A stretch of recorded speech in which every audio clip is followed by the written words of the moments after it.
কেমন লাগছে? দারুণ, দুর্দান্ত লাগছে।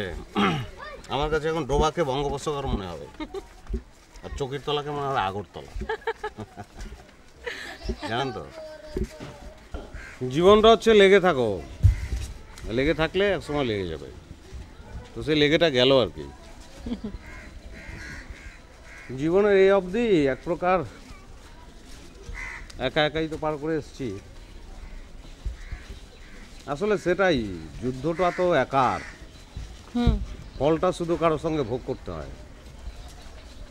মানে ফলটা যে কার সঙ্গে ভোগ করব, খুব ইচ্ছে করছে যে কারোর সঙ্গে শেয়ার করি। হ্যাঁ, সাফল্যটা তো সবার সাথে শেয়ার করতে ইচ্ছে করে, তাই না? খুঁজেন, সেটাই। খুঁজলে হয়তো বা পাবেন। দেখবেন বেশি দূর খুঁজতেও হবে না, আশেপাশেই হয়তো বা পেয়ে যাবেন। পাশে থাকলেও খুঁজতে হবে। আসলে কি লালু ভাই, আমরা তো একটা কাজের উদ্দেশ্যে এসেছি এবং আমাদের সেই কাজটা অনেকখানি সার্থকও। হুম, এখন আমাদের মূল লক্ষ্য হচ্ছে সেই কাজটাকে আরও একটু ভালোভাবে করা। হুম। যে কোনো জিনিস মানে একখানেই মন নিবেশ করতে হয়। আগে আপনি কাজটাতে মন লাগান, দেখবেন কাজের সার্থকতার জন্য আপনি সেই একাকিত্বটাও দূর হয়ে যাবে। প্রতিটা জিনিসের জন্য তো একটু সময় দরকার, তাই না? না, ঠিক আছে, একদম যথার্থ বলেছো। আর এখনকার তো সব রিলেশনশিপগুলো একদম কাজকে বাদ দিয়ে হয়ও না। হুম। কিন্তু ওই যে আশপাশের কথা বলছিলে তো, সে কথাটা খুব ঠিক ছিল, কিন্তু এখন মনে হচ্ছে যে কথাটা কেমন যেন একটু ঘুরে গেল। সে ঘুরে যাওয়াটাও ঠিক আছে, আসলে সবই ঠিক আছে। ব্যাপারটা তো হলে হবে, না হলে না হবে, এরকম একটা ব্যাপার তো। এমনি করেই জীবনটা আসলে চলে যায় আমাদের। আসলে সব ব্যাপারটা আবার সেরকমও না। একদম বাইরে থেকে, শুধু দোকানের বাইরে থেকে জানালা দিয়ে মিষ্টি দেখার মতো। ও যদি দোকান খোলা থাকে তো খেলুম, না থাকলে দেখে চলে গেলাম, এই আর কি। দিলে থ্যাংক ইউ, না দিলে সরি। ছবি এখন যে কত কথা বলবে যে শোনা, কত জ্বালানোটা জ্বালাবে।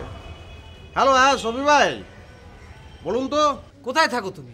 আজকাল তোমার বাসায় দেখা দেখা যায় না। আরে আশ্চর্য, আপনি কি মনে করছেন যে সবসময় বাড়ির মধ্যে সে দিয়ে থাকবো? ব্যস্ত, শুটিং শুটিং আউটডোর। কি হয়েছে বলুন তো? কি হয়েছে মানে? তুমি রূপালী ঘোষের সঙ্গে যা করে বেড়াচ্ছ, ভাবিছো কেউ টের পাচ্ছে না? তুমি তো ঘোড়া ডিঙিয়ে ঘাস খাওয়ার চেষ্টা করিছো। আশ্চর্য ব্যাপার, এমন ভাব করছেন যে মনে হয় রূপালী ঘোষ আপনার পৈতৃক সম্পত্তি, বাবা তিমাল। কেন, ওকে কি কিনে রেখেছেন আপনি যে কেউ ছুতে পারবে না? অবশ্য আমার তো এসব ব্যাপারে কোনো ইন্টারেস্ট নেই। আমাকে বললো হেল্প করতে, হেল্প করলাম, প্রডিউসারের কাছে নিয়ে গেলাম, এই তো মিটে গেল। কিসের সাহায্য চাইছে? হ্যাঁ, তুমি তো চাইছে পরে নিজে সাহায্য করিছো। মনে করিছো আমি কিছু জানি না? সে আমাকে সব খুলে বলেছে। আর তোমারে কেন প্রডিউসারের কাছে নিয়ে যাবে? প্রডিউসারের কাছে নিয়ে তো আমারে গেছে। দেখুন ছবি ভাই, আপনার সঙ্গে কথা বলতে আমার এক ধরনের ঘেন্না হয়, শরীরটা এখন চেঁচা করে ওঠে। আপনার ফেস দেখলে আমার কি হয় জানেন তো? আমি ভাষা ভুলে যাই। বাংলা বলে যে একটা ভাষা আছে, সেটা আমার মনে থাকে না, বুঝতে পারছেন? আর ভাবি যে আল্লাহ এই জিনিসটাকে কেন বানালো, কি করে বানালো? আর বানিয়েছে তো ভালো কথা, তো আমার সঙ্গে অস্ত্রপ্রহ লাগিয়ে রেখেছে কেন?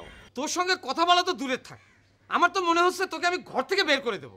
জি, সে তো নিশ্চয়ই, সেটা তো মনেই হবে, কিন্তু কোনো উপায় নেই তো দাদা, ওটা করতে পারবেন না। কারণ আপনার ছোট ভাইয়ের সঙ্গে 2 বছরের চুক্তি করে আমি বাড়িতে উঠেছি। এখন কোনো কিছু বলেই তো লাভ হবে না, তাই না? তুই আউটডোরে আসিস, আউটডোরেই থাক, আর ইনডোরে আসবি না কখনো। না না, চিচি কি বলছেন দাদা? আউটডোর শেষ করে তো ইনডোরে এলুম বলে আমি। তখন অবশ্য আপনার মুখদর্শন না করতে পারলে আমার জন্য বেশ ভালো হতো, বুঝতে পেরেছেন?